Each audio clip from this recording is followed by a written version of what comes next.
Give me a hell yeah. Ooh, you know what time it is.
Give me a hell yeah.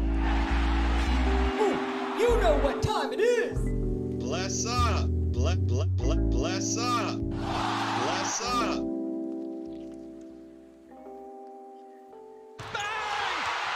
No regard for human life.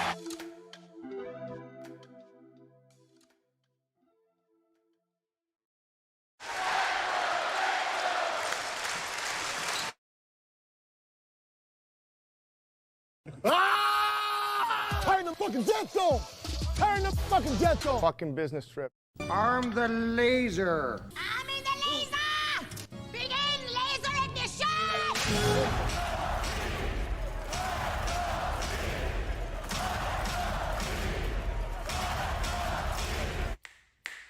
Deuce and Mo, Deuce and Mo, Deuce and Mo. They tell you what they know. Deuce and Mo, Deuce and Mo, Deuce and Mo. The podcast that you know. Deuce and Mo.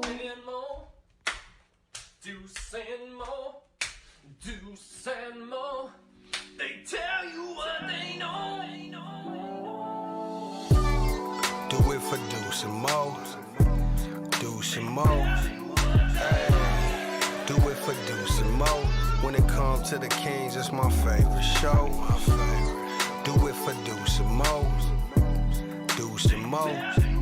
Hey. Do it for do some more. When it comes to the Kings. Big hopes and dreams as we cover our kings. Never cover the kingdom, but we loving our kings. And we covered your prayers as we doing our thing. Big Deuce with the par, Lil Mo on the screen. Solo or together, still do it for team. Never switch up for $1 or revenue stream. So we always got each other, balance out the beam. Deuce and Mo, and that's the end of the thing. So do it for Deuce and Mo. We are live! Do it for Deuce and Mo. When it comes to the Kings, that's my favorite show. Call them the long shots if you want, but the reality is tonight, in early April, the Kings are division champions. Ooh, how we doing, Night Chat? What up, Deuce? Hey, Morgan. Hello? Well, excuse me? I'm rooting for you. Hello! How about the Sacramento Kings? Hello. Hello. Victory jacket is on and we're feeling good. Oh, yeah. You're good. Let's put it this way. I may need some new batteries for this thing. I think it's going down. Might need this for playoff They time, just baby. keep winning. We just need more batteries. This is insane. Morgan, I think the people need some energy from you. Oh, what do I need to do? We're not singing, so what do you want? Maybe they need a little something more tonight because the Kings have done something they have not done since 2003. Okay. It's something that nobody thought they would do this year. They were 250 to 1 odds to win the Pacific Division. Then it went in November to 400 to 1 odds. Wow. You had the Clippers, the big bad Clippers, the Warriors, the Lakers, and the Suns, all in your division. But here we are, early April, and the Kings have won the Pacific Division. Drink it in, man. Woo! Woo! Woo! My fog machine's not working. Oh, no! No! Get it to go! Work! I'll dance and distract everyone.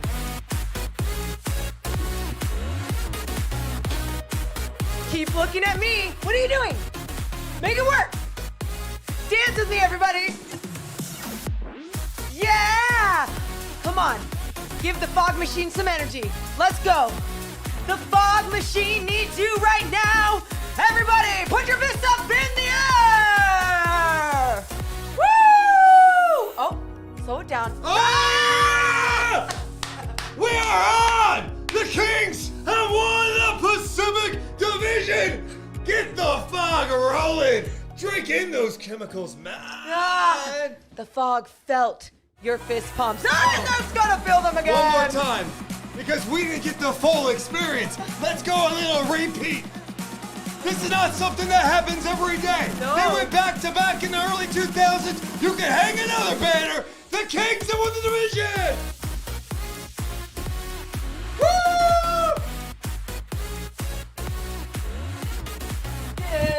Division champs, division champs, division champs. The champs are here! This is the most exercise I've had in about a month. Hey, not healthy. I hope you're dancing at home. I hope you're feeling good because the Kings, they've made some history tonight. Understand something. No one thought they would do it.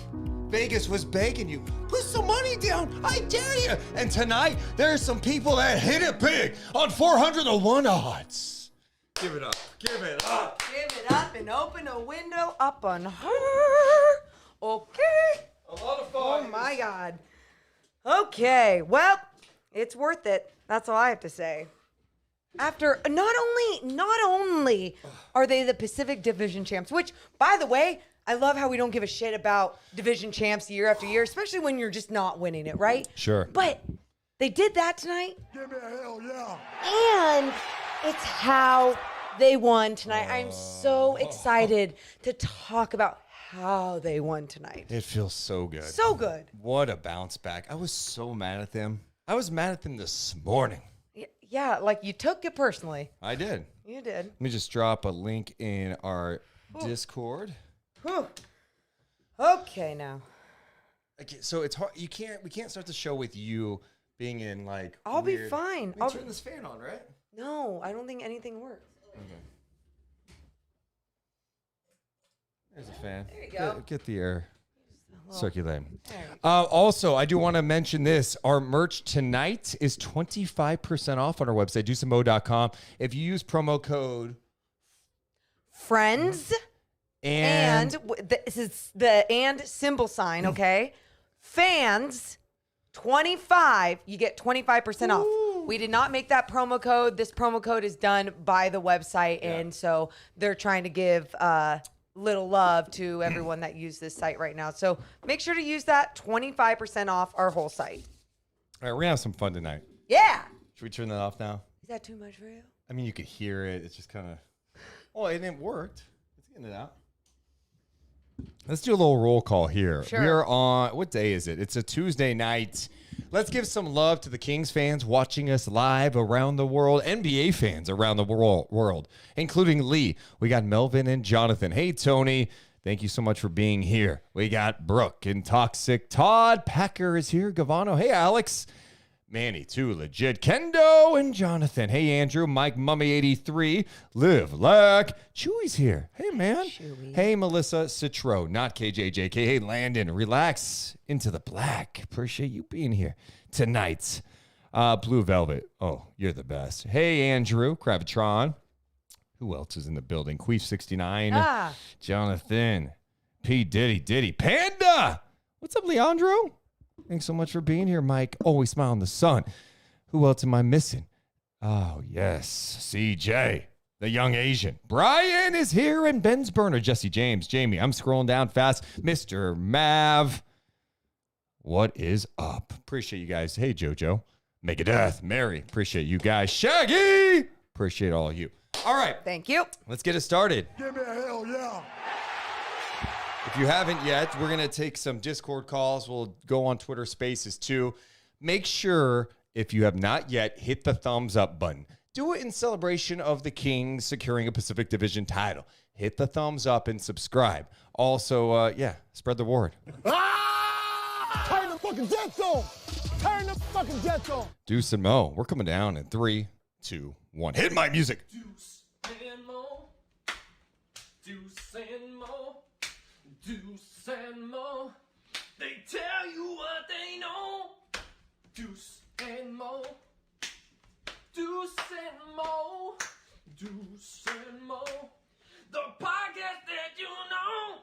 Hey, welcome into the Deuce and Mo podcast. Recording this on a Tuesday night after the Kings drop a statement win. A game after they were absolutely embarrassed on their home floor against the San Antonio Spurs. We were all wondering, how are the Kings going to respond against the Pelicans? A road game against a Pelicans team that was 7-1 in their last 8 games. BI was balling. They were playing some of the best defense in the NBA, and the Kings are coming off a disappointing loss. Well, the Kings responded in a big-time way, controlling this game after a slow start and doing something a Kings team has not done since 2003, and that's win the division. The Kings go to New Orleans, the Big Easy, against a team who is fighting to get into the top 6, and the Kings get that W, 121-103. The story, of course, is sexy offense, but it was the defense coming up big as the Kings get win number 48 and win the division for the first time since 2003. I'm Deuce Mason. That's Morgan Reagan. How you doing, Mo? Well put, Deuce Mason. Well put. My goodness. And when you summarize it like that, it just amps me up a little bit more, especially coming off of a loss like the one that they did. We were still feeling that today, right? Sunday. It was Sunday night. Yeah. Sunday evening, the Kings lose to the Spurs. Spurs look like one of the best teams in the NBA against the Sacramento Kings on their home floor. And tonight we kept talking about what's the response going to be. But not only did we want a response to what the loss was on Sunday, we wanted a response to what type of team do you want to be in the postseason? What type of good habits are you going to build? And tonight, on both ends of the floor, you saw that go down. I think it's one of their best, most complete performances of the season. Mm-hmm. And it was coming off what I think was one of their worst performances of the season. You're always wondering, all right, how's a team going to respond to a little adversity? How's a team going to respond late in the season when they just got absolutely destroyed on their home floor against a team that is not really interested in winning games? You got players trying to prove something with the Spurs. The Kings have a lot to prove still as a team. They walked into that game going through the motions. Tonight, they did not do that. And what I love about tonight's win for the Sacramento Kings is they got off to a slow start. And I got to be honest, I was worried early. It was 14-4. Fox started 0 for 7, 0 for 4 from 3 before his first bucket late in the first quarter. But it's a 14-4 start. And you're going, is this really what's going to happen? Are they just going to settle for threes and Ingram's going to get it going? It's going to be one of those nights. But after that moment, they competed. And at the end of the first quarter, after Monk comes back, after missing a game, hitting that three before the end of the first quarter buzzer, gives the Kings the lead. And I felt like they didn't look back after that. It was a tremendous response by the Sacramento Kings in this game. I was beyond impressed. And tonight, I feel like this was a message game.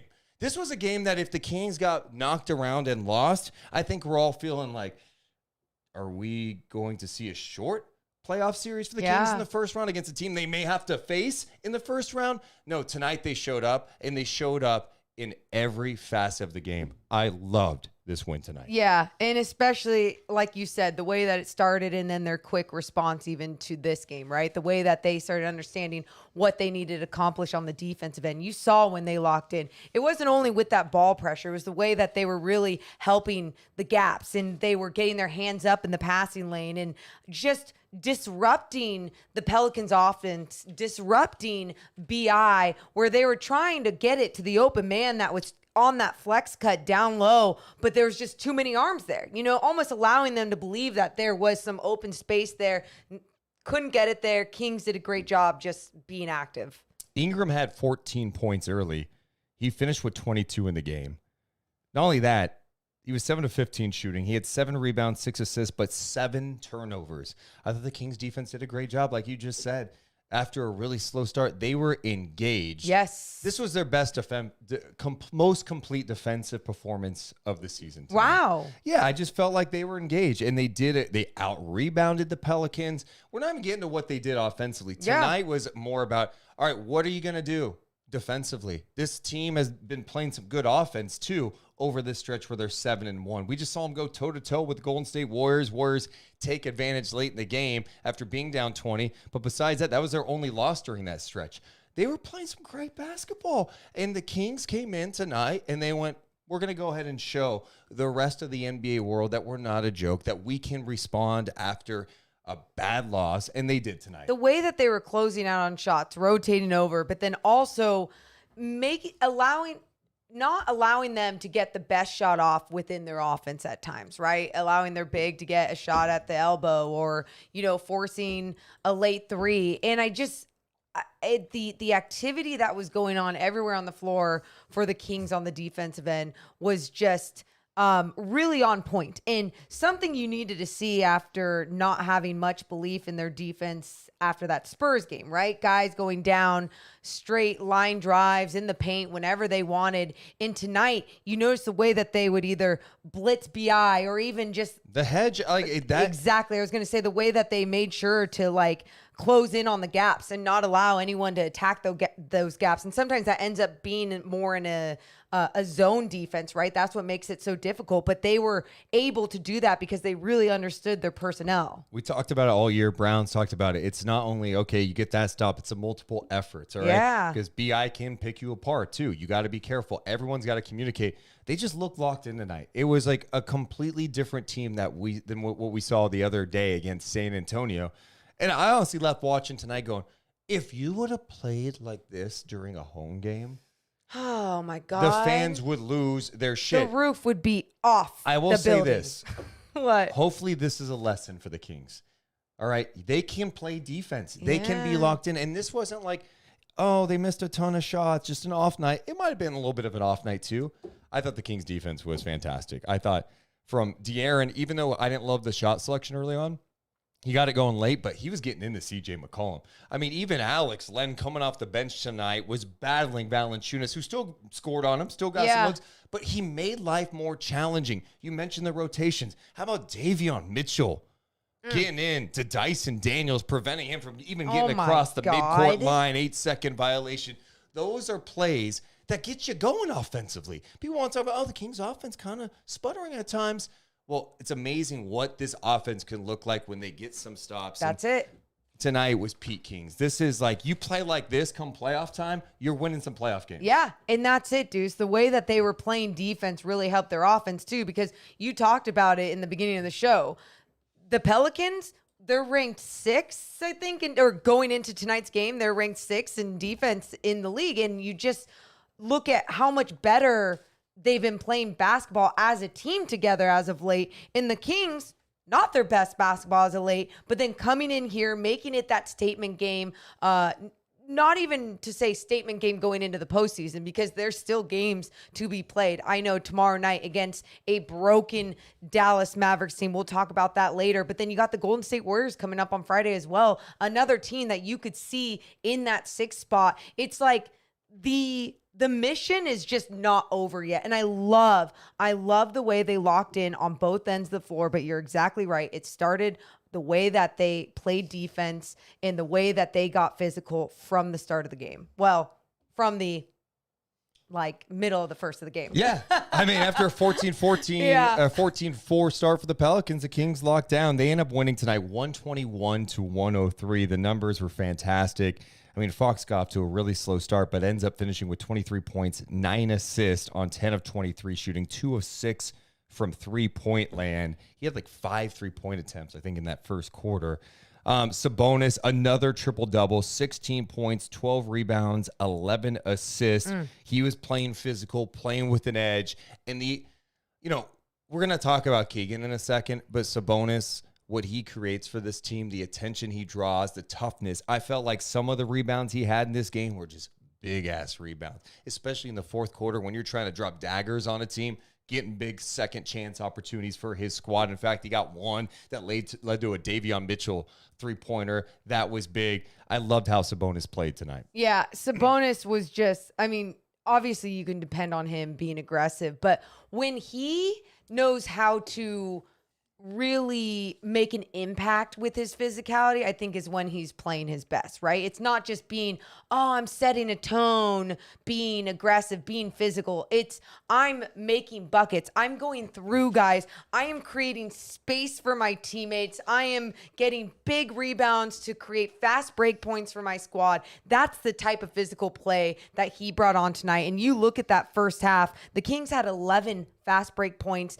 and the Pelicans 0. So again, they were doing it on both ends. That was huge. It was absolutely massive for the Kings. Push the pace, rebound well. They took care of the ball in the first half, 19 assists, 3 turnovers. At the end of the game, 35 assists, 12 turnovers. The ball was flying around, getting those paint touches, extra passes. And how about Keegan Murray making some more history? Keegan Murray ahead of Sabonis, kicks to Herter in the right corner, can't get a shot, out to Keegan, steps into another 3. There it is, number 200 for the rookie this season. Only the 5th Sacramento King to score 200 three-pointers in a regular season in Kings history. 86-73. He's now got 18 in this ball game. Just an unbelievable shooting performance. 200 threes. His teammate also 200-plus threes in the season. Kevin Herter, first pair of Kings teammates to do that in franchise history. The shooting's lethal. Keegan tonight hit 7 3 balls, but 5 in the third quarter. He was a flamethrower tonight. Yeah, he really was. I mean, again, we talk about the last game in their shooting numbers and how even their shooting numbers at home seem to not be as good as they are on the road. Well, their defensive numbers aren't as good. And when you're playing good defense, you're just allowing your team to be in so much better of a rhythm. And you saw that with Keegan Murray in his game tonight. It didn't matter if it was a DHO. It didn't matter if he was getting a cross-court pass. He just looked so much better in rhythm and just confident tonight with that shot. Keegan finished with 21 points, 7 of 12 shooting, 7 of 10 from three-point range, 6 rebounds. He also had a block in the game for the Sacramento Kings. And it's the type of shooting that changes everything. When you've got Keegan and Kevin who could knock it down from beyond the arc, and we haven't gotten to the guy off the bench who missed the last game, Malik Monk. What a difference it makes to have Malik Monk in the game and making plays. How many times this season have we talked about that Monk-Sabonis connection? It's lethal. It's disgusting. And then you also add in the fact that Malik can finish around the basket. He'll pull up and launch a crazy three that makes you a little nervous, and then he buries it. Malik Monk off the bench, 6 of 9. He had 17 points, 3 assists. He did it in 23 minutes. What do you like about Malik's game? Well, a couple things I like about Malik's game, not only just being that energy spark, but what I like too, Deuce, even my mom called me and was like, that's the guy. That's the one they're missing. I knew they were missing him last game. It doesn't matter if you're even a casual fan at times, and not to call my mom just a casual fan. She watches all the time, but like you really understand the game of basketball. She can recognize the impact that Malik Monk makes off the Kings bench when he is in. And think about that endorsement. Even Morgan's mom notices Malik Monk's I good. love you, Mom. No, and what I mean by that truly, though, is that, like, it is so obvious what he adds off the bench to anyone. He brings excitement. So even if you're just a casual basketball fan and you're watching, you're like, that guy adds something different. What is happening? What is he doing? Malik Monk, it's sometimes chaotic. It's sometimes more than needed. But tonight it was just perfect. I love the way that he was shooting off the bench. I love the way that he was attacking the basket. I love the way that he was just playing all around when he came in. We have said love 37 times in the first 15 minutes of this podcast, and it's for good reason. This is probably the best Kings win of the season, and I'm sure there have been other podcasts who say this is the best win. There's definitely been moments this year. I love tonight because what it represented. You were taking on a team that had been playing well, a team that was coming into tonight a half game out of the 6th spot, thinking, all right, we just lost to the Spurs. They responded tonight. I love the response. I love the defensive engagement. Please, Kings, start bringing that effort on the home floor. That's it. Don't rely on the crowd to get you in the game. Yeah. By the way, I tried to hold in a burp, and I came out. I had my mouth closed, and Morgan's so sensitive to it. She's like, can you just like burp that way when you do burp? I'm sorry. I know when you're talking, but like just like go like this. Just hey, my bad. Do a quick good. No, but truly, that's what you hope that they can be like on the home floor. How many times this week alone, and it's only Tuesday, have we talked about why the Kings are different on their home floor? What are they relying on? The energy of the crowd and not bringing that focus? What is it? We're not sure what it is, but no matter what it is, figure it the hell out, because not only do you have 18,000 people in that arena that want to see it, that will cheer on anyone just diving after a loose ball. Like you'll get a standing O. Like the people love it. So you get all that energy, you get that extra crowd love, that momentum. How can you capitalize it on with your game? Is it too much pressure? What is it that you're feeling?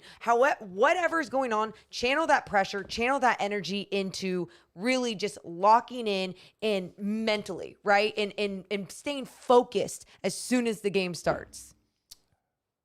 We mentioned what Davion Mitchell brought tonight. I mentioned the defense, but he also hit a couple of big threes. Yes. He ends up with 8 points in 15 minutes, and he was playing so well defensively. Malik Monk was playing so well for Sacramento. It meant Kevin Huerter was kind of the odd man out. We've seen that sometimes.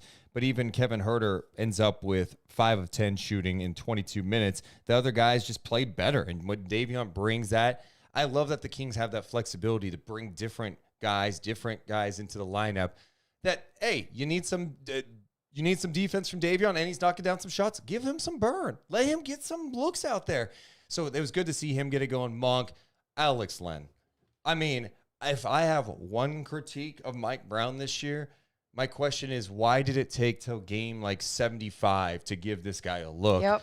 Because he is exactly kind of what the Kings exactly. I was that. gonna. Thank you for calling me. Well, out. I was going to be, okay, Brian Windhorst, but go on. He's exactly what type of player they needed. Yes. Just a big body who could spell Sabonis out a little bit. You don't need him to go drop buckets, but hey, he dropped a dime to the corner that led to a 3 tonight. He got a dime tonight, but he comes in and uses his size. He banged down low with Valanciunas. The girth. Contested some shots at the rim, getting some rebounds. I didn't even see what his final numbers were tonight. Alex Len, he had 4 points. He had 4 rebounds. 2 blocks in this game, and he played 13 minutes. Perfect. Just the presence you need, the impact you need, the activity you need. And that's what I love about him. I feel like he's gotten better as a player this season, just maybe being around, obviously, better players, being around Mike Brown. He's able to move laterally, too, right? Like, there was times that these guys were just, like, locked in, moving around the floor. He was coming out on why can't I think of his name? Hold on. That's why am I blanking on his name? On Nance. He was coming out on Nance, and Nance was, like around the 3-point arc a lot, obviously. He can be active. He can set screens up there. He was coming out on him and just hedging, being able to get back and help, being able to drop back in time, move laterally. It was just fantastic job with the minutes that he did play. Let's listen to G-Man's final call from the Kings beating the Pelicans. So the Pelicans, Garrett Temple within bounds. The final seconds will tick away. And the Sacramento Kings have just won a Pacific Division championship for the 3rd time in their now 38-year history in Sacramento. The victory tonight of 121-103 clinches the Pacific Division title. It also gives the Kings their 25th road win of the year, which equals an all-time Sacramento Kings best. Wow. Good things happening here with 3 games yet to go in this season. 121-103. The Kings get the victory. Big time victory for the Sacramento Kings, and why it was so significant to win the division. Think about the other teams in it. The Warriors, the Suns, the Clippers, and the Lakers. They've all had issues, injuries, and all that. The Kings win the division. They were 250 to 1 odds to win the Pacific Division. Before the season started, it went up as high as 400 to 1 in November, according to ESPN. The Kings are the biggest preseason long shot to win any division in the 4 major sports since at least 2010. The previous biggest NBA long shot to win the division in the last 15 seasons was the 2017-18 Blazers at 26 to 1. Dude, They were 250 to 1 before the season. There's no way, if anyone did put a bet on that they actually believe that. They were like, oh, I can just make money off this. Like, there's no way. Yeah, you throw a buck down, you win. Like, I know even Mark J. Spears has talked about it all year, like the Kings are going to make the playoffs. There's no way he thought this was going to happen with their rookie Keegan Murray. There's no way he thought that the Kings were possibly going to have 2 all NBA guys. There's no way that he thought the Kings were going to win their division. There's just no way he added all of that to the list of playoffs. It's crazy.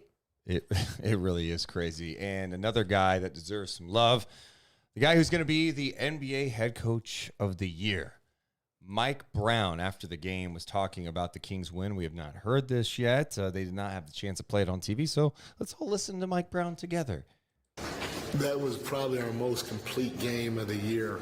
I've been talking about it the whole season.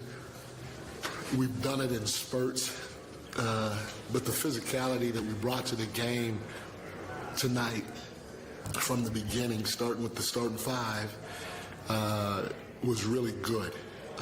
That's who we can be.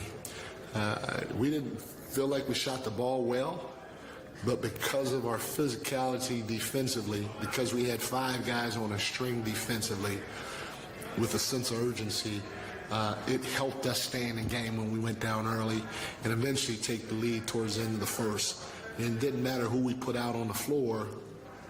That group of 5 was really good. I also thought our pace was good. Our pace was good the whole game.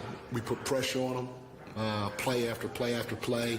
That's how we play offensively. And all of our guys got out and ran.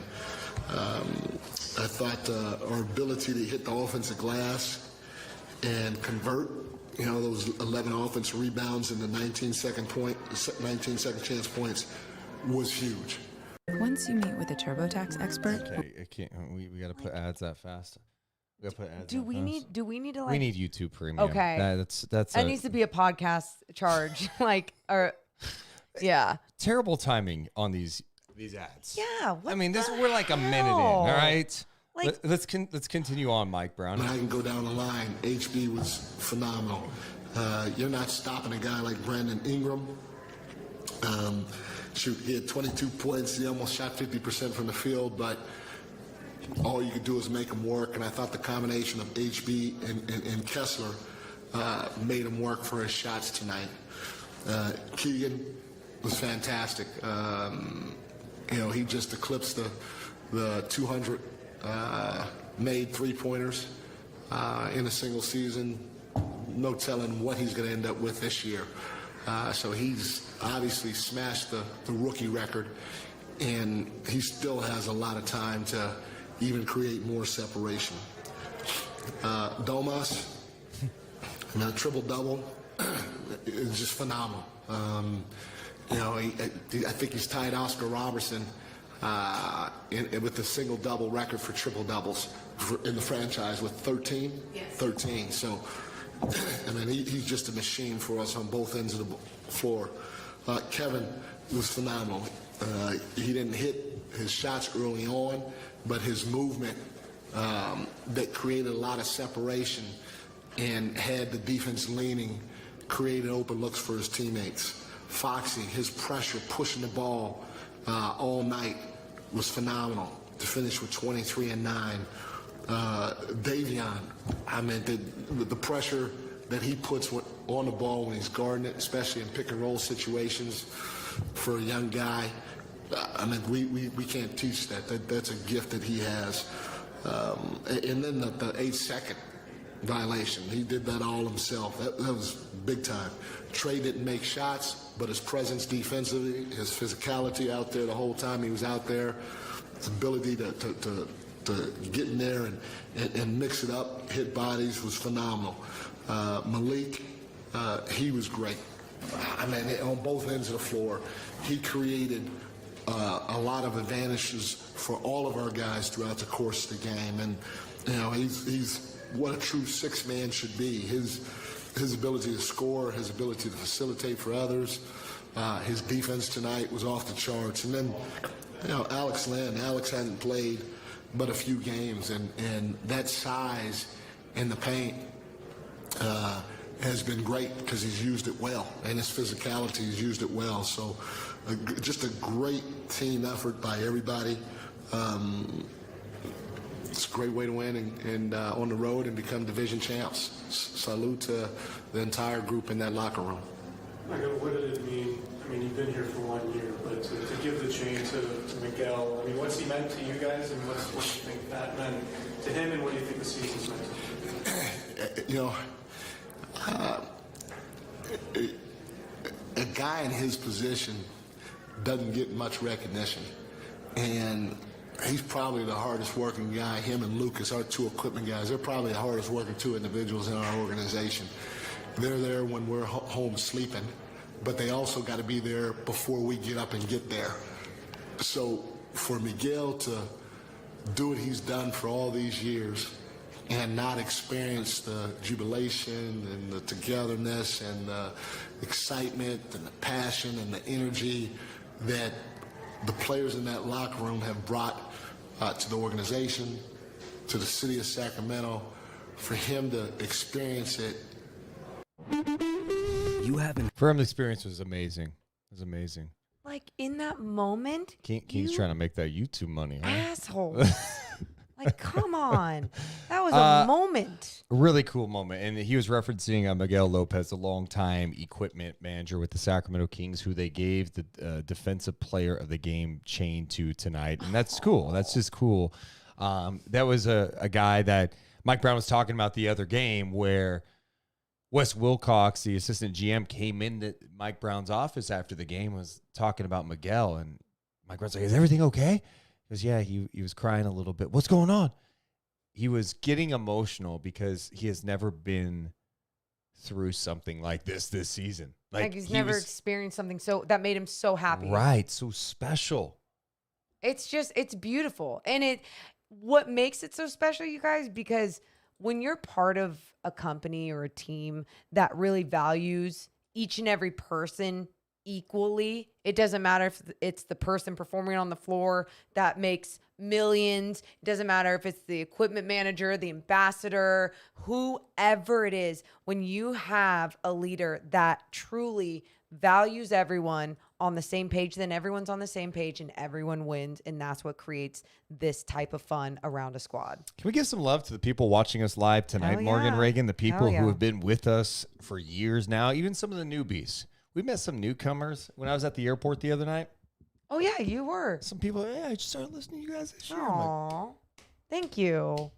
No, it's been so cool. Like, there's been so many people, coffee shops, everything. It's been so cool. Just thank you. You're making this all feel so magical, so special to be a part of this. So and shout out to the people who have donated on the super chats tonight. Appreciate it. Thank you to Chewy for becoming a member for the 8th consecutive month. Ian, thanks so much for the super chat. $2. Pelicans weren't bad enough to beat us, apparently. That's funny. I get it. Yeah, good bit. Thanks so much to Greg for the subscription. Same with the young Asian. Also, Stephen Brown donating $5. Second month of YouTube Premium on me. I think that's what he's referencing because we got someone else who just donated money too. Hell yeah. I don't know why some of the alerts don't come through. Here we go. Lee donating $5. You could be in an armored car, bulletproof jacket, Kevlar security detail. Keegan would still snipe you. Oh. It's a little too aggressive, but I get your point. Get your point. He's a good shooter. Okay. Thank you. Ron donates $5 in first month of YouTube on me. Thanks so much for all the love. Give me a hell yeah. Appreciate you guys. All the support, all the love. It just helps our small business. So thank you so much. Let's hear Keegan Murray on the TV side after the game. Yeah, I think after last game, we kind of all just had a reality check. And I feel like on the defensive end, we brought a lot of energy, and that kind of led to our offense. So it was cool to see tonight what we're capable of. Keegan, you don't really seem like a guy that really chases individual accolades, but I want to congratulate you first for setting the rookie record. But what does that mean to you, the rookie record for the most threes in the season, considering the amazing names on that list, and now you're the head of the list? Yeah, I mean, it's cool. It's a dream come true. I feel like something I won't take for granted in the future. So I'm just honored. It just exemplifies the teammates that we have, the hard work that I feel like I put in. So it's cool. Keegan, I mentioned it. You guys are division champs. You look at some of the teams, whether it's Phoenix, Lakers, Clippers, Warriors, but you guys are at the top. Tell me what that means to you guys in that locker room. Yeah, we knew going into the season that our division was going to be tough. And I feel like after the trade deadline, it got even tougher. So just to be able to win games against those teams and have the better record at the end of the year. But we know that the playoffs is a different season. So we're excited to get to it and go against them. Although you guys aren't finished yet, you guys clinched the Pacific Division Championship for the first time in 20 years. What has your rookie season up to this point been like for you? Yeah, I feel like it's been great. I mean, I've had my ups and downs throughout the season, and that's something that I feel like has just helped me along the way, especially towards the end of the year. So I'm grateful to be in Sacramento, be a King, and I'm just excited for my future here and for the postseason. Hey, my man, we're looking forward to seeing you in the playoffs. Your rookie season has been tremendous. Keep shooting the way you're shooting, man. 7 threes tonight for Keegan. Appreciate you, man. Yeah, thank you. I love Keegan Murray so sweet. He has a hard time talking about like his individual success, and that's why I love that Matt even prefaced everything. You know, oh, you guys did this, this, and this, but what about you? And how do you feel about your rookie season? And he's doing a great. He's himself. He's always himself, and I just appreciate the shit out of that guy. He just goes out there and plays basketball. He's not trying. He's just trying to play the right way. Yeah. And he's a rookie. He still makes mistakes out there, of course. But the shooting is just lethal. It's 200 threes in a season. It's a big deal. It's a big deal. And he's a rookie. And it's not like he's just jacking up a whole bunch of shots. And I'm not trying to bring anyone down, but obviously there was a time when Buddy Hield was here, and why it just would you the mention shot that selection name and at everything. this It's just like, hour? how? What are we doing? What are we doing? Where this is like within mostly good, beautiful offensive basketball. The other thing that he said that I loved, he talked about that last game being a wake up call, and how many times did we talk about like how that game needed to be a wake up call. Hopefully it was going to be one of those moments that humbled them and was like, oh, what the hell are we doing? We can't play like this just because we have that playoff spot clinched. Do we want to be a 50-win team? Do we want to practice better habits going into the postseason? And you saw that tonight. The other thing Mike Brown said in his post-game conversation with the media was that this was maybe one of their most complete performances of the season. Do you agree? I do. At first I was like trying not to be a prisoner of the moment. And sometimes I think I just get excited. And so I think that when really it's like, no, believe what you saw. What you saw on both ends of the floor was some special basketball from a team too. That was the coolest part about this. It didn't matter if it was the spark off the bench with Malik Monk or your backup center and Alex Len. They were playing good basketball whenever they were all out there. And then he also talked about how on defense, all 5 guys were on a string moving along with each other. We talked about the way that they closed the gaps and didn't allow someone like B.I. or C.J. McCollum to really get those lanes to attack the paint every time down. Just a beautiful job. The ball pressure, Davion Mitchell, my goodness, pumps me up. In winning the Pacific Division for the first time since 2003, I went down memory lane a bit to see, okay, let's look back at previous Pacific Division winners. Shout out to the Kings. They surpassed the Clippers tonight for most division titles at 3. The Clippers only have 2 division titles. Kind of crazy. Cute. That's obviously they've had to deal with the Warriors over the years. But since the year 2000, the Pacific Division winner has only not gotten out of the first round one time. Ooh, what was that one time? That was the 2012-13 LA Clippers. They went 56-26, and they lost in the first round. Was that Chris Paul? Yeah. Yeah. Okay. 2012-13 Clippers. Injuries. I think. I could say that easily, and I'm probably right when I say like, oh, it was probably injuries. I don't know. I don't remember the 2012. Do you want me to look it up? No, you don't start have to peppering look. me with questions. I wasn't about even it. peppering you. I was just like putting it up in the air and being like, was that this? Was that I thought the interesting stat was only one team out of the last 20 years has not gotten out of the first round, and that was Matt Barnes's Los Angeles Clippers. They lost in the first round that season to the Memphis Grizzlies, 4-2. Vinny Del Negro was the coach, former King. Now. Okay. And then I went back. Then before that, the only team who did not get out of the first round, you'd have to go back to, wow, you gotta go way back. I believe it was the Seattle Supersonics. Yeah, the 93-94 Seattle Supersonics. This was bad. They won 63 games, lost in the first round. If I'm not mistaken, that was the year they lost to the Denver Nuggets in the first round. That was a 5-game series. How would you where they remember lost? this? Well, because it was like they were a 64-win team and they lost. You were like 5 years old. It was a 5-game series. That's why. You were 5 Morgan, years old. It's a classic image of Dikembe Mutombo with the ball after. Like, I was so happy. Your 'cause the Denver Nuggets 5-year-old won. brain should not retain that type of information. That is very strange. I mean, again, basketball mind, not a Okay. big deal. Morgan, but seriously, Yeah. I don't know if that really means anything, but look, only 2 teams since the 93-94 season who have won the Pacific Division have not gotten out of the first round. We should say that this is a Western Conference There we we've go. never really seen like this before. And that was the direction I was going to go in.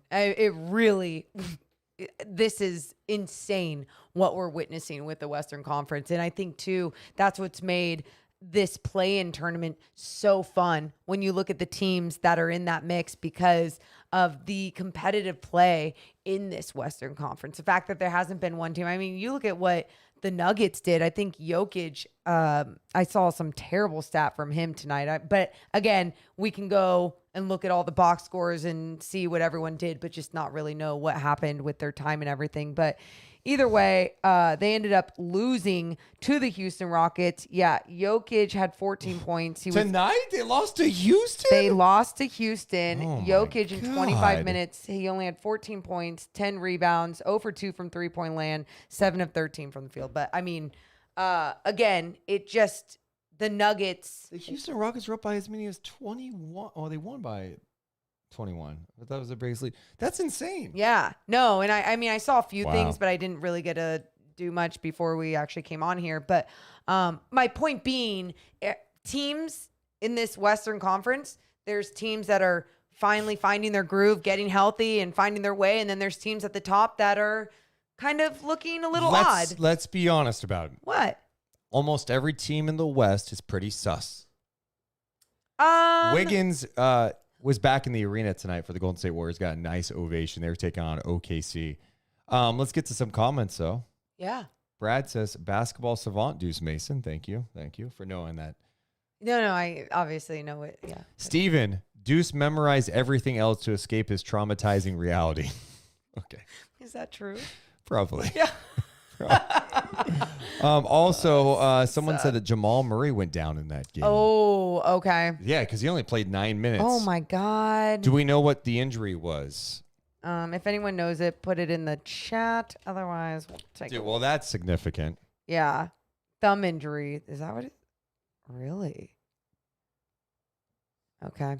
Yeah. But as we continue to watch the West and watch what teams do, it's going to be tough no matter who the Kings have to play. I think my brother was asking me that today. He's like, wait, so who could the Kings possibly play in that 6th spot? And I'm like, named off the Clippers, the Warriors, the Lakers, and the Pelicans. And he was like, holy shit. Yeah. I'm like, it's just not, there's not a team that you're like, I want to face them. No matter what it is, it's going to be a difficult journey. Ben in our chat from Australia just donated 15. What do Australians donate with? What's their Australian money? Currency? Yeah. Australian currency. I don't know. What's it called? Australian currency. What's it's just probably Australian dollar. Is that what they call it? I'm trying to look for like a fancy name to How it. about just Australian? Anyway, he said, I put $100 on Sacramento to win the Pacific Division, but cashed it when Sabonis broke his thumb. Was $501 to in Australia. Ouch. Wouldn't change it for the world. The team is incredible. Keep up the good work. Well, Ben, you're a coward. Hey. Oh, no. Why? Sabonis? Appreciate you, Ben. One of the toughest son of a bitches you'll ever meet? So what? He's a betting man and just felt He like... panicked. That was a panic move.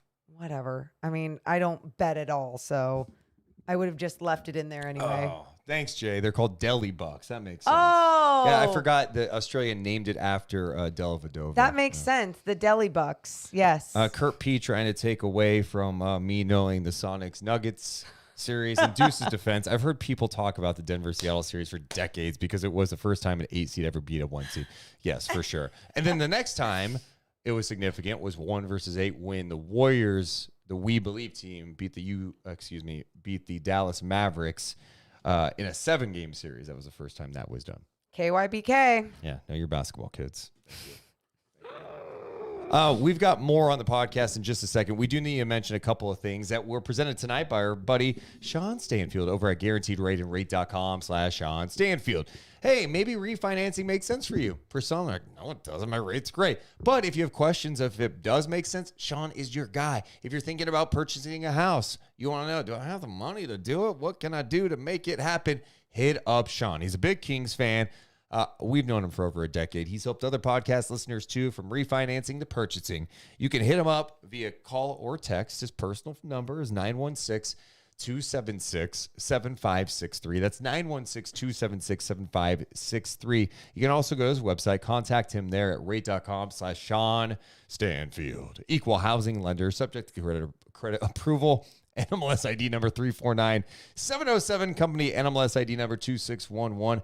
NMLSconsumeraccess.org. Thanks so much to our friends at Guarantee. Great. Guarantee. Great. Also, if you go to deuceandmo.com, you can get some merch and use a promo code that will not be up for a long time. It's a promo code that has debuted courtesy of our merchandise provider. There you go. If you go to deucemo.com, click on merch, you'll see a promo code that says thank you. That's for 20% off. You could use that. I already took that code off. Well, it's there. So whatever. The reality is use friends and fans. That's friends with the and sign and fans. Friends and fans 25. Friends and fans 25. You'll get 25% off. We got t-shirts. We got mugs. We got beer glasses and stickers and hoodies and crew necks.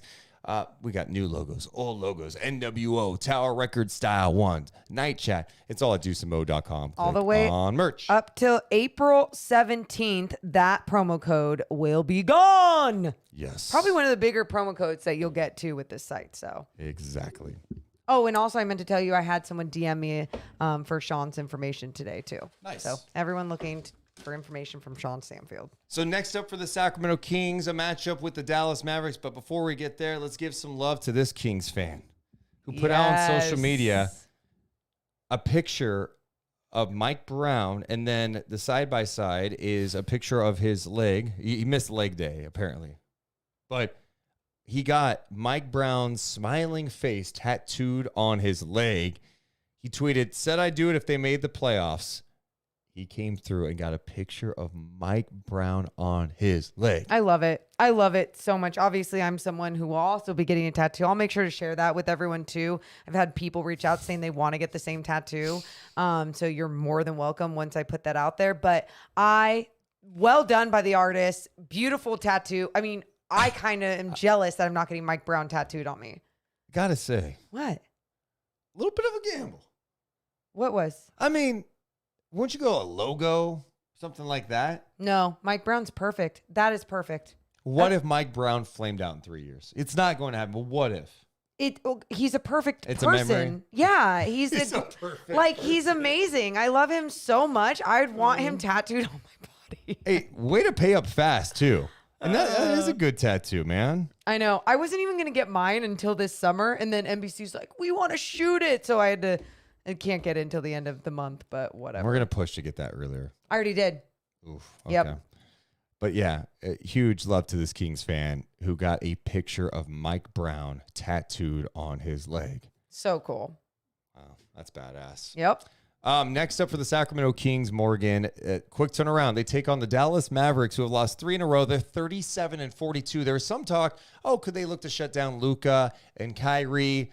Luka kind of squashed that, said he was playing tomorrow. Yeah, which, again, they've been falling apart even with him on the floor or without him on the floor. I think for many reasons it helps them having him on the floor. But either way, this is another team that has had its struggles lately. So how, again, are you going to come in and capitalize on that? They're not the New Orleans Pelicans. You know, the Pelicans have been playing much better basketball, and look how the Kings performed against them. That's the type of performance you need to see tomorrow night.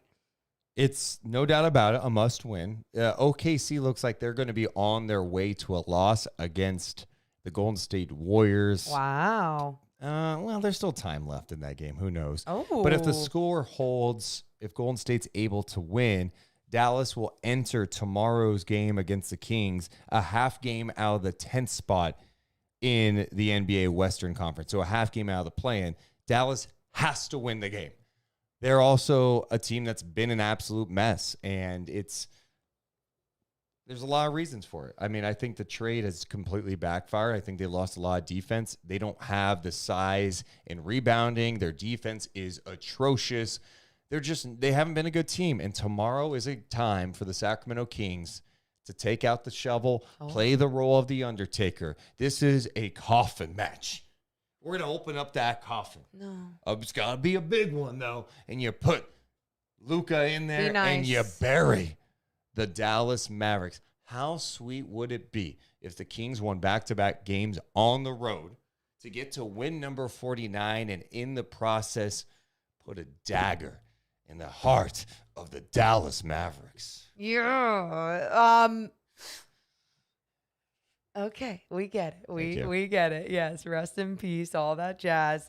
It's me. Oh, he's still going. Oh, man. There he goes. It's time to bury Luka and the Mavs. Okay, we're good now. Thank Yep, you. Yeah, it would be great. I would love to see it. I do feel like I am a greedy little Kings fan now. And my expectations obviously kept changing throughout the season. But now I'm at this point where I'm like, ugh, you're right there for the 5-0. Just do it. Just get it. But also, what if, I guess this could happen for both teams, because I look at the last game of the season against the Nuggets. All guys are sitting that game for the Kings. I guess the Nuggets would probably do the same thing. I don't know that that's true. Okay. I think the Kings, if they have a chance at 50 wins, are going to try to get 50 wins. Well, I like that. Matt Barnes mentioned that tonight, and I was like, well, he played the game. He knows what's up. Get it. I'm with you. Like, do everything you can to get it. Have that type of season. But it's like then those moments happen. People are like, why didn't you shut them down? It's like freak accidents happen in practice. Freak accidents. Look like Deli. Yeah, knock on wood. Deli hurt his finger that night. I mean, De'Aaron was out, right? Yeah, and so then you had Davion in, but then you didn't have your backup point guard in Matthew Dellavedova because he ended up hurting his thumb. So again, things happen, but you're just knocking on wood and just hoping that the Kings can get to that 50-win mark, and it will just be like the cherry on top of this great old season. It would be so nice. Aaron says Matt Barnes seemed to suggest. Is that what you're saying, that the Kings may rest guys tomorrow? Well, oh yeah, and he did a good job. He did say that for tomorrow too, because it's the second night of a back-to-back. It's against the Dallas Mavericks. But I don't see that happening if that goal is 5-0. If that goal is to keep. You can't have one game against the Pelicans like that and then go, all right, we figured things out. Now we're going to continue that. But maybe that's their goal going into Friday's game against the Golden State Warriors on their home floor. Don't rest your guys against Golden State. No, that's what I'm saying. I'm saying their goal is to rest them tomorrow. No. You keep it rolling, all right? This is the season. We play games. The Kings are the one team that doesn't load manage. And guess what? They've been healthy. They play through things. Let's go. In the chat, Sean, Open Mike, and Gregory are calling for this. For the Mavs? Yeah. Really? For the Kings to just bury them tomorrow? I mean, are they buried tomorrow if they lose? Pretty much. They're not going to respond from that. No. That's dramatic. There's no need. Why not? Turn it down. You can do that at the end of the season. Good. You can do that at the end of the season. Tomorrow, okay, when the Kings beat the Mavs, sure. Why are you knocking on wood? I just for Why people. Are you knocking just on wood? I won't offend people. No, that's jinx shit right there. You believe in jinxes. Yeah, nice try. You knocked on that wood right there. Right there. I saw that shit. You all heard that too. No, that was not him. what I was doing. What were you doing? I was doing Stop. You're lying. You're just digging your hole. You're going to bury yourself. It was stupid. It was knock on wood if you're with me. But not in honor of John Gruden, though. We can't. Yeah, you can't even do that. Damn, that would have been cool. 4 years ago. That would have hit hard. Oh my God, you're an idiot. God damn it, you ruined that. Tomorrow night, I think we do hold a funeral for the Mavs. For the Mavs? Oh okay. yeah. So come dressed in your best funeral garb. Okay. Bring your shovels. Wow. The Kings Bring have your one candles. good year in 16 seasons, and we're just like getting petty on everyone's ass tomorrow. I love it. I do. How important is 50 wins to you? It's, it's funny. It's not that important to me this season. It really isn't. And because they've already exceeded all expectations, that number would be great. And I get it being very important to them. They're the ones that are battling out there. They're the competitors. For me, someone that it's like the same thing, people trying to talk smacking and they go, Kings are getting bounced out of the first round.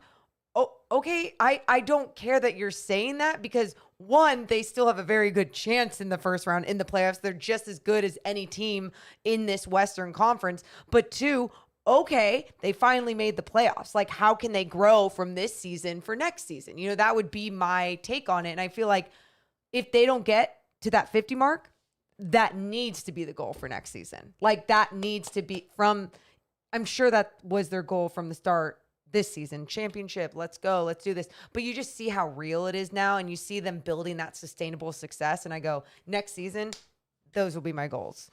Shout out to Turner. He donated $20 saying $1 for every year it's been since we won a Pacific Division. You guys are the best. I'll be at the playoffs with a turn on the effing Jets sign. Oh, hell yeah. Dude, thank you. Give me a hell yeah. Appreciate that. Turn the fucking Jets on.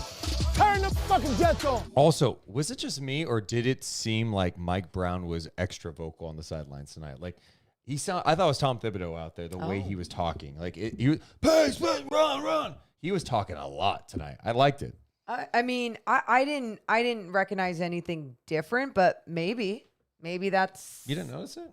I noticed him, but a lot of times when I noticed him, it was, when he's getting ready to call timeout, or like he was getting excited about Davion locking down Dyson Daniels, and I could see him more in the corner of my eye right there. But yeah, besides that, I guess I wasn't paying enough attention to my dude. So as it stands right this second, the Lakers are in the number 6 spot, but the Warriors are about to beat the Thunder, so the Warriors will be back in the 6th spot. The point being is buckle up. The last few games, the last week of the NBA season is going to be absurd and insane. We won't know who the Kings are playing maybe till the last game of the season, but what's great, the NBA did something awesome this year with the final day of the season. They're not having games stagger out all day. Yeah. The East Coast is playing at like 10 a.m. The West is playing at 12:30. So they're not going to have a situation where games are being played at 7 o'clock at night where we're waiting around and teams who are out of it go, we're just going to like rest all of our guys because we're out of it. They're all playing at the same time. I love it. I turn the other way. Why am I burping so much tonight? Because you're having a beer and you just need to turn the other. Like you realize like it's still projecting this way. Settle down. And then Answer the question. How cool is that? The window opening this way. It's really cool. I love that they're looking at that and that they are trying to just make that better for everyone's viewing pleasure, right? And just for all of us, especially teams and people that are like waiting on to see, who's going to land where when things are that close. Oh, great point too from the chat. Gregory, like if she was a good teammate, she would do that. I would do what? Burp me. Okay. No, are you kidding? You just said if I was a good teammate. That's how you would burp a baby? That's how you burp a baby. Are you an idiot? I'm so glad you're not a mom because guess what? I've burped a baby before. CPS is here. That's how you do it. You slap a baby? Deuce. No, you give it some force. That was the same thing. No. All you're doing. You're slapping. No, I feel you're such a little It bitch. stings. It stings when you do that. No, dude. It's not supposed to sting. That's bad. You're trying to irritate me right now. No. You're an idiot. I would burp him like a baby. You guys are so dumb. Oh my God. Burped a baby. Well, I think to sum things up tonight, what a season, man. And it's not over. I'm kidding. I'm joking with you. What a season, man. We are sitting here tonight. The Kings won the Pacific Division. Yeah. Would have been great if they won it at home. I get that. But the response to what they have done this season has been, or what happened last game, and how some of the adversity that they've faced this season has been great. They went 0-4 to start this season. Yeah. They have 48 wins. This is why I don't get greedy about anything, because I know even we go, it'd be great if they had clinched at home. It would be great if they had won that at home. You guys, it's like all the other things that they're doing with Keegan Murray, having a record-breaking 3-point rookie season. And then you have two guys, like we mentioned early on, that could be named on all NBA teams. And Mike Brown, possibly your coach of the year, and Monty McNair, possibly your GM of the year. The Kings needed shooting, and look at the shooting that has been added to this team. I mean, don't get greedy when you think about like how much more magical those moments could have been, because then you're not going to like appreciate everything that's right in front of you right now. And it's so magical what is happening right now in Sacramento. I think the one thing that we all pinpoint is, can they just be better at home? Sure. Right? Because what they're doing on the road is special. They are 25-14 on the road. You would be taking an elite home record and be like, hey, can you be right around the 500 mark on the road? They are by far the team in the West with the best road record. 25-14 is 11 games over 500. Denver's 19-20. Memphis is 15-23. Phoenix is 17-23. The Clippers and the Lakers are at 500. The Warriors are 9-30. Pelicans at 15-25. Minnesota 19-21. OKC 15-24. You get the point. I just rattled off the other 9 teams in the whole playoff picture, including play-in, and the Kings are killing it on the road. And their road record is up there with Milwaukee, who's 26-14. Boston 25-16. It's an elite road record. And so if they can just bring that magic on the home floor, which you would, to me, that should be easier to get that going at home. It should be. Maybe they'll just get it going for playoff time. Fingers crossed.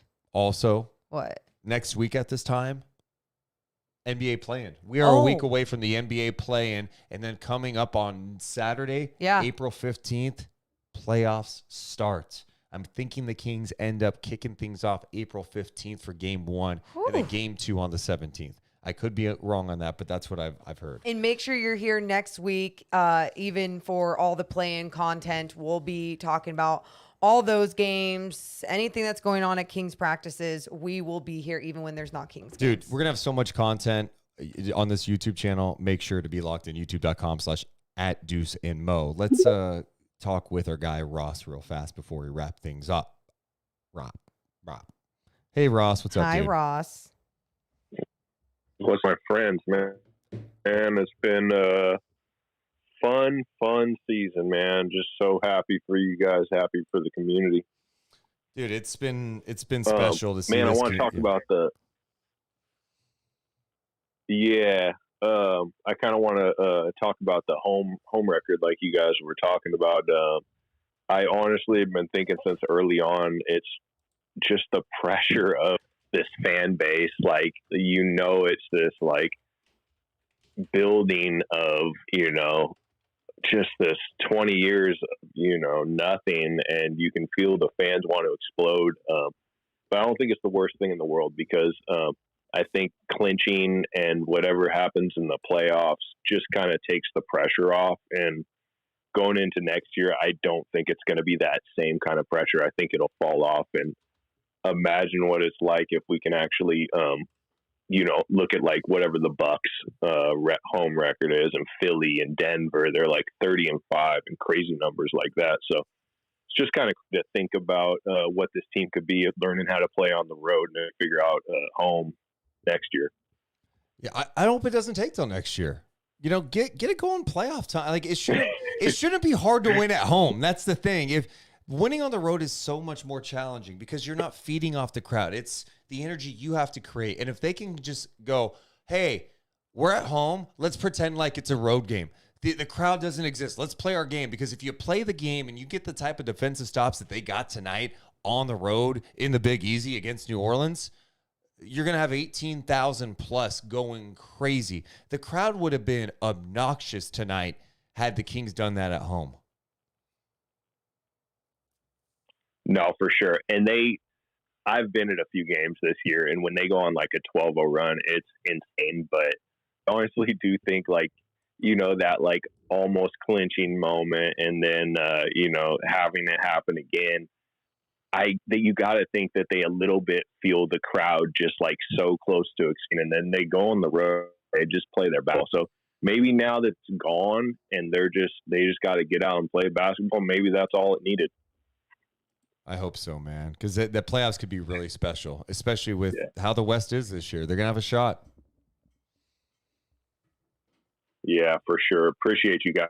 All right, it's been a fun season. It's been awesome, man. Thanks for joining. And you look, the Kings still have 19 games to go. Don't get cocky.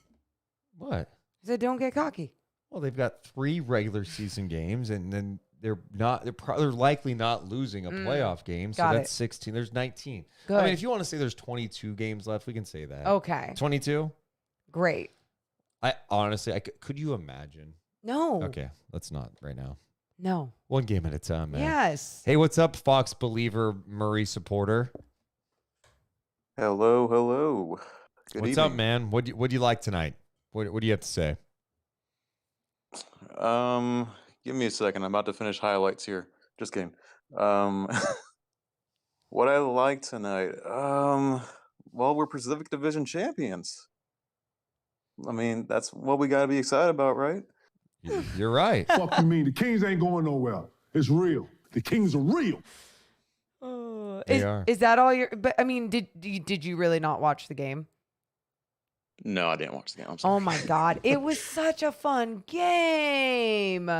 You missed a good one. I like how it seems like we called you. Like, just to be clear, working. But just to be clear, you made the decision to put yourself in our little waiting room, and I went, all right, let's see some things to say about the game. And you're like, hey, what do you think? Well, I mean, they won the division. Isn't that what's important that I found out, Deuce? No, that's great. That's great. I thought maybe you had a little more, and that's all good. That's all good, man. Yeah, I'm a college student trying to get a degree. So Aw. Yeah. busy. Well, good. I'm glad you're listening. What's and my shirt say, Morgan? What's my shirt say today? It says, drop out of college because ball is life. Thank you. That does it really say that? No, it just says ball is life. But don't drop out of college. I'm like, Morgan, are you trying to tell me to drop out of college? I got 1 month left. No, dude, you got it. And seriously, we're so glad we could call you and catch up. So thank you. Glad. Good luck studying. Anyways, I did watch the fourth quarter. Give it up. He watched the fourth quarter. There we go. I watched the fourth quarter. My class ended just in time. The fourth quarter was good. I mean, it's just defense, man. That's just the reality of this team at the moment. I mean, everyone's preaching how terrible our defense is going to be in the playoffs if we meet Golden State, if we meet the Clippers, if we meet the Lakers. And I mean, the reality is the defense is going to have to be better in the playoffs, Yeah. Screw the regular season, screw all that. Who cares about the fucking regular season? That's the winner's mentality. No, it matters how the playoffs, how you play, right? Hell Exactly. yeah. Dude, Hell yeah. appreciate it. Appreciate you and good luck checking with in. school. Hey, Yeah, we'll call you soon. hey, appreciate it. Make sure I'll be waiting on the call. All right. See ya. Yeah. Let's we got a couple more. Let's check in with Desire. Hi, Desire. Hey, what's going on? How are you? Doing great. How are you, Deuce and Mo? Amazing. Never been better. Did you watch the game tonight? I did watch the game. Give it I didn't up. just the fourth quarter. I was ready. But, in the first quarter, I was like, oh my God. I was with you, man. When it was 14-4 and Fox took like 4 threes, I'm like, what is happening? Can we play the right way? And then they woke up. Oh my gosh. When they kept shooting the threes, I can't say it on here. I was freaking out. No. Go back. Say what you're gonna say. Okay. I wanted to be sure. I just almost shit myself. I was like, dude, run up, get in the paint. But I was like, what happened to you guys? What happened? Do you honestly think there was a slight chance that you would literally shit yourself? Oh, a little bit. There was a slight little chance that, that something would have went wrong, and it would have been on that second night of me hoping that we would have clinched the Pacific Division. And no, I'm just you would not be clinching in that situation. Ayo. God, exactly. Guys. But hey, actually, the last time I was on here, I did say some things like, I'm not sure about Alex Len and why are we playing him, and god damn, did he prove me wrong. Yeah, I mean, he's not going to be flashy with his offensive game, but you don't need that. You need a guy that's just going to be able to protect the rim, use his size, tip out a rebound, contest a shot. I appreciate what he's brought, and he's not making a ton of mistakes. And I think that's the issue with the backup 5 this year. The backup 5 has just been a complete mess where they have found no consistency. The most consistent stretch was probably Metu gave them that for a little bit when he was engaged defensively and not doing anything crazy offensively. But they just have not counted on that. Rashawn has never gotten to a rhythm at all this year. Nemias, I don't think, has gotten enough opportunity to judge really either way. They threw him in that Sixers game on the road where he picked up like 2 fouls in 10 seconds. That was rough. So for Alex Len to be chilling pretty much on the bench the entire year, get his name called and be ready and just do what they need from that position is huge. You don't need a guy playing 20 minutes a night. Can you get someone coming off the bench to give you 12 to 15 minutes to give Sabonis a breather? 100%. I 100% agree with you. And ever since that he came off the bench, and to me, it kind of looked like over these past few games that he became more comfortable with his game. He kind of, because I know we played him a few times this season, and it was like 2 quick fouls, and Coach Brown was like, nope, and did not play him. So like when it comes to Holmes or Metu or Nemias Queta, like I would love to see them kind of over at least these next 2 games, kind of see what they could bring for us in the playoffs or something like that, you know? Yeah, I think I think especially if they feel like they're in a good spot and they want to give those guys some more run, I'm cool with it. You know, you don't know what's going to happen in the playoffs, and you want guys to be ready to go. Exactly. No, but it was a great game. I mean, we kind of just destroyed them after a while.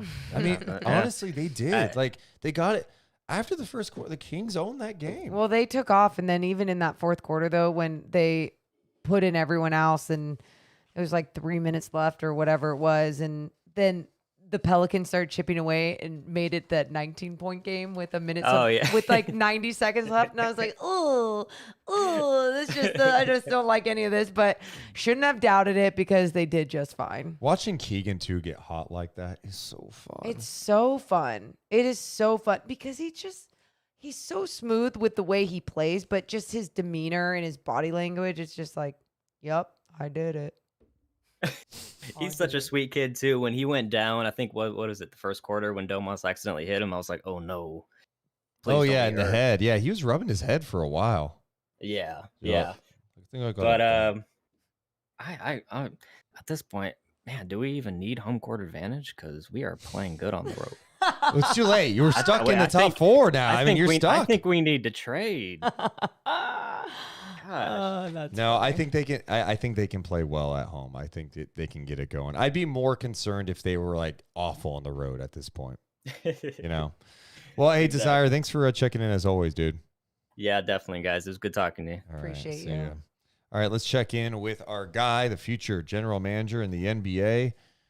He's the one and only Praneel. What up, Praneel? What's up? How you guys doing? Praneel, I just need to take your temperature for a second. Oh. You're a young guy, 16 years old. When do you turn 17? May 4th, 2006. What? That'll be okay. That's great. That'll be in the second round of the playoffs when the Kings are playing. Yeah. Yeah. I've already talked to my dad about like trying to get tickets for around that date as a birthday gift. Oh. Yeah, you should do that. That's cool. But like the tickets prices are pretty expensive, so we're trying to like find the cheapest possible thing. Yeah, he'll have to send just you. Yeah. But what I was gonna ask you is, man, I think you were pretty optimistic about this season. I don't know that you would have thought here we are on April 4th talking about the Kings winning the Pacific Division. As someone who has never seen a good Kings team, what's this year been like for you watching? It's been pretty incredible. And the sad part about it is that this is probably the least I've watched Kings games. I've watched almost every single game though, but like it's my junior year, so I'm pretty busy with school and everything. But it's been incredible to watch. And like the games, I'm going into watching games expecting to win. That's the first time I felt that in my entire life. I'm like, normally I turn on a Kings game and I'm like, oh wow, they're fighting, they're playing solid, but like I never actually expected to win every single night. But like now I'm expecting to win almost every single night. I go in, turn on the TV, and I'm like, wow, I think we can beat this team. I think we're gonna win this game. And that feeling is just very new to me because in my entire life I've always been, expecting bad games, seeing like 20-win seasons. So like it's completely mind blowing to go into every single day and be like, you know what? I think we can beat this team. You know what? I think we can get out of the first round. It's just a new feeling. It's incredible. It's what's funny about that, Praneel, because it's not even like oh man, I really hope they win or I really want them to win. It's like what you're saying. The belief in them winning is because of what they've shown this season of what they're capable of doing out there on the floor, not only as a team, but against some really good opponents, right? We've seen them play up, we've seen them play down, and then we've seen them, smash the teams they're supposed to smash. And I just think it's been such a even season when you take a look at everything that they've been able to accomplish. But I would say, like, it's got to be wild to think about them having all these things. The rookie, Keegan Murray, the two guys being all-stars and possibly making all NBA teams, possibly coach of the year, possibly GM of the year, and the playoffs. Like, all of those things validate all of the feelings, right? Yeah, it's surreal, and like, especially with like the way everyone has chipped in. I mean, I didn't expect Herter to be this good, and he's been incredible. One of the best movement shooters in the league. Keegan Murray is a generational shooting rookie. Like, as a rookie, this is a generational season for him. Incredible to watch, and like every single player has played a really good role. And it's like, normally going into years, this is another thing that I think is funny, but like going into years, I've always been frustrated with like a couple of players on the team, right? Like a couple of years ago, it was like, damn, why is Buddy Hield in the game? Why is Marvin Bagley in the game? But like with this Kings team, I see the logic behind most moves. Outside of maybe like playing Metu way too much, but like outside of that, I see like logic behind every single rotation change. I see logic behind every single little tweak, maybe going into zone, right? Not only has like the players in the roster been good, the coaching has been genuinely solid. And like having a roster and a rotation where I'm not like sad about someone coming onto the court is a new feeling. Even if it's like a small thing that seems insignificant, it's just new to me. Like having a team that like I see the logic, and I see and I actually trust in the rotation instead of being like, wow, why is Buddy Hield in the game late, or why is Marvin Bagley on Joel Embiid late in the game, or stuff like that. It's like a small nuance, but it's kind of it's like interesting just to see me start having more trust in like the team. Praneel, did you watch tonight's game by chance, or were you studying? I have spring break, but I've been sick pretty much the entire day, so I missed the first quarter because I was like asleep. But I woke up and watched like most of like the second, third, and fourth. So you're not a dog like Davion Mitchell. I mean, you could have stayed awake and watched the game. But okay, what jumped out to you in the second half though? What do you like about how they played? I thought the defensive intensity was really good, and something I thought was really awesome was that we were feeding the hot hand, right? In that third quarter, Keegan was unconscious, and we kept running sets from him. You kept seeing Domas bring the ball down and then start motioning to Keegan, come off the screen, come off this DHO, give him the ball, and we started finding him. And I thought the defensive intensity was really, really good. I thought we played good defense on both Ingram and CJ McCollum. I really liked the Alex Len minutes. He was a presence in the paint, especially on like JV and McCollum. I mean, I feel like Len is probably the best suited big for the backup big position, mostly because like he's big, he can set screens, and we can do a little bit of the DHO stuff even if he's not a good passer, simply because he's a big body and can set screens. But yeah, the Len minutes were really impressive for me. I really liked how he played, and my one question is like, why haven't we got him earlier on? We said that same thing earlier. We're just like, what? The backup five has been such a weakness for this team for so long that it took to like game 75 or whatever to see like, Alex Len. He's like, he's ready now. He may flourish and go. I guess it's better now than never. It's the secret weapon. No one knows what Alex Len will do now. Watch him come out in the playoffs and start shooting threes. That'd be so funny, but it's not gonna happen. Shutting down Jokic. There you go. In the series. Yeah. I don't know, man. This could be a fun playoff ride. I was so down about how they played against the Spurs and the response. That this was a big time response. Now go take care of business against Dallas, Yeah, and I think that Spurs loss was sort of needed because it's a wake-up call. I mean, when it comes to standings and like the division and everything, the loss doesn't mean much because we'll still lock up the division. We'll still be in third, but that loss I think was really needed as a wake-up call because now the team will. I think that Mike Brown really got to them. This was one of the best defensive games I've seen in the past couple like months. Simply from like the intensity we showed, simply from how we came out. I thought that Fox was playing pretty good defense overall. Yeah, was really happy about his minutes. And like that's something that I was kind of I talked about in the Discord a little bit, but like De'Aaron Fox needs to have if with how he plays offensively, at least like taking his time, getting into the fourth quarter, getting his screen in the fourth. he needs to bring up the intensity starting from the first quarter on defense, and we saw that. It was really good. So overall, I thought that loss was very much needed as a wake up call, especially for the playoffs. So overall, I'm not too mad about that loss considering how they responded, but yeah, I'm excited, man. Like what? 3 weeks? Let's go. Not even, dude. April 15th. We're like 11 days away from the start of the NBA playoffs, man. Yeah, I'm super duper excited, man. Oh. I really wish they make it to the second round so that I can watch them on my birthday. That'd be awesome. That'd be so cool. I hope that happens for you. You deserve the best birthday ever, Praneel. We appreciate the hell out of you. Yeah, thank you. All right, we'll talk to you soon, Praneel. One of our favorites. Bye-bye. So great. What a gem. What a freaking gem. I'm so sad. He's going to be 17. He's getting so old. I know. It makes it less cool to have him on, though. We're like, oh, Praneel, the next basketball mind. Oh, he's 20 now. Oh, cool. great. You're old. Everyone's doing this at 17. Final. Okay. Morgan's suspicious. Yeah, I am. She says, why not just close the right way? Yeah. Let's try it out. Daniel. What's up, Daniel? What's going on, y'all? Tonight, got to be here in New Orleans and watch the team clinch the division. And, just a couple thoughts. The first was, so me and my wife, we live here in the South. We live in Mississippi, so this is the closest place we can go to a game. Nice. So the only games that we've been to past couple of years were tonight and then a game in New Orleans last year. And so the game last year was last October when Luke Walton was the coach. And we sat right behind the bench last year, right behind the bench tonight. And the culture difference between the two games was absolutely night and day. Absolutely night and day.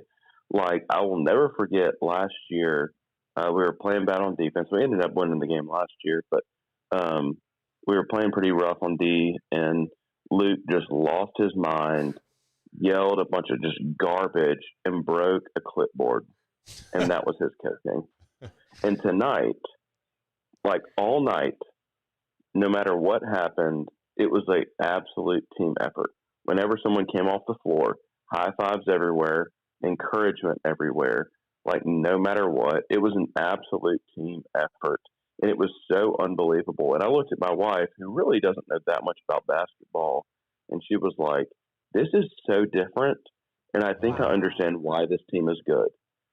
And I think it was actually really profound, where someone who doesn't understand the game at maybe a fundamental level could even see a difference.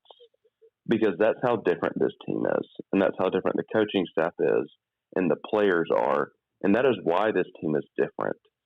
And like, maybe that's hard to quantify or to show, like, on paper, why this team is so different than past teams, but it was an absolute eye-opener that this team is so different than past Kings teams, and it was just unbelievably encouraging, and so just really wanted to share that. Dude, I love that story. Thank you. Yeah, that is, I just love that, obviously you notice the difference, but for someone like your wife, like you said, who doesn't just know the game of basketball fundamentally and could sense and feel that difference. And that's why when we talk about culture and the importance of it and the impact that it can make, not only on obviously the people that are being directly impacted with it, but the people surrounding it, even as a fan for you guys. Also, how did you become a Kings fan? Did you grow up in Sacramento? Did you adopt the Kings later? Great question. I get asked it all the time. So I grew up in Birmingham, Alabama, and Birmingham is kind of split right in the middle between New Orleans, Memphis, Atlanta. And like, I was in middle school and I decided, like, I don't want to be a fan of any of those teams. I don't have a hometown team. So let's choose a team that no one else is a fan of. And that was the Sacramento Kings. because in Alabama, no one was a Kings fan, to be honest. And here we are, 300 plus games, however many games I've watched, following the Kings, for 14 plus years, tracking the Kings and not making the playoffs and finally making them. It's been a long, long road, and I've stuck with them, and it's been really, really good for me. Wow. And it's been a joy. And so it was like an absolute honor to be there tonight. So, yeah, great question. Wait, so you weren't a fan when they were good? No, absolutely not. I mean, of the 16 years, I guess I've been a fan for 14. Been following, have had league pass the entire time because that's the only way, I can watch the Kings. Sure. It's not local. It's, but yeah, hundreds of games following them, and everyone around me thinks I'm crazy. Why are you a Kings fan? Why are you a Kings fan? And tonight, sending pictures right behind the bench to my friends, they're like, "We are so happy for you." It really was an incredible thing. Dude. Wow. That is, you deserve that, all of that love, because I'm sure too, what you're experiencing as a sports fan, this come up, this journey of what you witnessed for so long and then feeling what you're feeling this season, it has to be the greatest feeling. I mean, I know that's what we're all feeling right now. So I'm so happy for you though that you got to experience that in person tonight. And I really hope you can get to Sacramento and see them in person one of these times. It is an absolute bucket list item to go to Sacramento. Absolutely. And if I'm totally honest, part of me hopes that the playoffs somehow end up in New Orleans because, okay, let's be honest, ticket prices here compared to there are insane. Let's go. I'm not kidding. The seat right behind the bench tonight is cheaper than the get-in price against the Warriors in a couple games. No. Yeah, that is how insane. different it is. It is so night and day. I mean, one day I will make it to Sacramento. And playoffs in Sacramento, unfeasible. But if it's here, I don't know. Maybe the Lord's showing some favor here. I won't deny it. Dude, I love your energy, Daniel. And I'm so glad that you get to enjoy this. It's really cool that you just randomly picked the Kings and you've been cheering on. You said Mississippi, right? Yep, absolutely. Wow. Jackson, Mississippi. Wow. And also, you mentioned Alabama. Shout out Jared Wallace, old King. Who Come on, baby. Childhood favorite. Yeah, from Alabama, of course. I love hearing these stories. This is what the coolest part about doing this podcast live is being able to talk to Kings fans from all over. We all assume, it's just Sacramento, right? No, like people watch the Kings all over the world, and they all have different stories as to how they became fans, and that's badass, man. I hope we can catch up with you again down the road, and if you ever get to Sacramento, let us know. Absolutely. Really appreciate y'all. Appreciate what you do. Go Kings. Hell yeah. Thanks, Daniel. Shout out Daniel. Dude. Mississippi, stand up.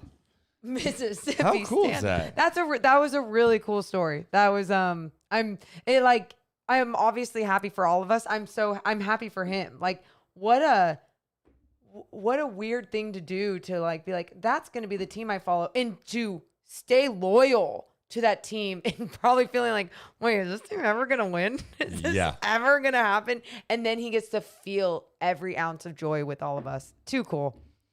And just know, one person on this podcast did not want to go to that last call. I just had a good feeling. Moore's like, wrap it up. Praneel's, that's good. Don't risk it. I didn't say I didn't want to go. I was just like, what are you doing? Because Deuce, it's a 50-50 chance. What if we never had that moment? Then I would honestly be sad that he wouldn't try and call again too. But oh man, seriously, appreciate everyone who listens to us all over the world. Appreciate all you guys on this King's journey with us. It's been a wild ride, and here we are, April 4th, 2023. It's been 20 years, and the Kings have now won the Pacific Division. You go, it's just a division. No, you know what? When you haven't won it in 20 years, it feels extra special. It does. It's cool. We have to celebrate every milestone this year. Yep. And the reality is, because you never know how long it's going to last. When the Kings were at their peak in 2002, I never forget when being a fan, when they lost to the Lakers in Game 7 that year, the Western Conference Finals. They'll get back next year. They never got back there, right? So you appreciate these moments, and you appreciate the journey. Enjoy this come up and get ready. So we got playoff basketball April 15th, and we'll be back live tomorrow night, live after every single game. Will we be burying the Mavs, or will we just be celebrating something else? I don't know. If the Kings win tomorrow, what? I'm going to be unbearable. Ew, really? Yeah. Okay. Yeah. Put it this way, I'm bringing in loads of dirt. No, we're going to make a... No, it's going to be like a... You literally don't even have time for this. I will make time. Really? Do you have time for did you figure out my playoff present yet? Yeah. Good. And it can't be dirt. Can't be leftover dirt. Wait, when are we doing that? You better figure it I forgot about the playoff gift. No, you didn't. This is you lying. If you're not lying right now, don't show up. You tomorrow. got my gift? Yeah. You got my gift already. Yeah. It is purchased or made. It is. Really? The money is put down. What? Put down? I get Wait. it done. Morgan, you can't be getting extravagant gifts. I don't even know what I'm getting you. Where am I getting this money from? Who knows? Oh my God. But enjoy it. Oh my God. Enjoy it. No, seriously, you. And I'm honestly thinking it will be at the live show that we give each other the gift. I don't know what to get you. Well, you have until April 14th. Someone help me out. All right. We'll be back live tomorrow night following Kings and Mavs. We love you guys, but we got to go. Y'all have a wonderful night sleeping. Deuce and